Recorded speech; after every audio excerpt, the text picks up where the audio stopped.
బీహార్‌లో ఒక కీలకమైనటువంటి నిర్ణయం తీసుకున్నారు. ఏంటయ్యా అంటే, అక్కడ ఉన్నటువంటి బంగారపు వ్యాపారులందరూ కలిసి వాళ్ళ దుకాణాల్లోకొచ్చేటప్పుడు హిజాబ్ ధరించి వస్తే అనుమతించం. అంటే హిజాబు మామూలుగా తల కవర్ చేసుకుంటే ప్రాబ్లమ్ లేదు. ముక్కు ఇక్కడ దాకా కవర్ చేసుకున్నప్పుడు అలాగ వచ్చినటువంటోళ్ళు నాట్ ఓన్లీ హిజాబ్, ఇక్కడ హిజాబ్ అనే పాయింట్ లేదు, బురకా అనే పాయింట్ లేదు. ముఖం మాస్క్ చేసుకునేది. ఈవెన్ మగవాళ్ళైనా సరే మాస్కులు ఇక్కడ దాకా పెట్టుకొని వస్తుంటారు కదా! అది అట్లాగే హెల్మెట్ పెట్టుకొని కూడా నాట్ అలౌడ్. ఎందుకంటే అలాగ వచ్చినటువంటి వాళ్ళు గతంలో దొంగతనాలు చేసినందువల్ల. ఇందులో ముస్లిం, క్రిస్టియన్ అనే ప్రాబ్లం లేదు.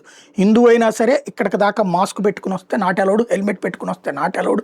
అట్లాగే ఆడపిల్లలు, ఇప్పుడు హిందూ ఆడపిల్లలు కూడా ఈ బయట పొల్యూషన్‌ని దృష్టిలో పెట్టుకొని హిజాబ్ తరహాలోనే వాళ్ళు చున్నీల్ని చుట్టుకుంటున్నారు. అలాంటి వాళ్ళని కూడా నాట్ అలౌడ్. అది ఇప్పుడు రేపొద్దున దాన్ని ముస్లింలకు వ్యతిరేకం కిందన కన్వర్ట్ చేసే ప్రయత్నం అయితే సహజంగా చేస్తే కాంగ్రెస్ పార్టీ, వాటి అనుబంధ విభాగాలు.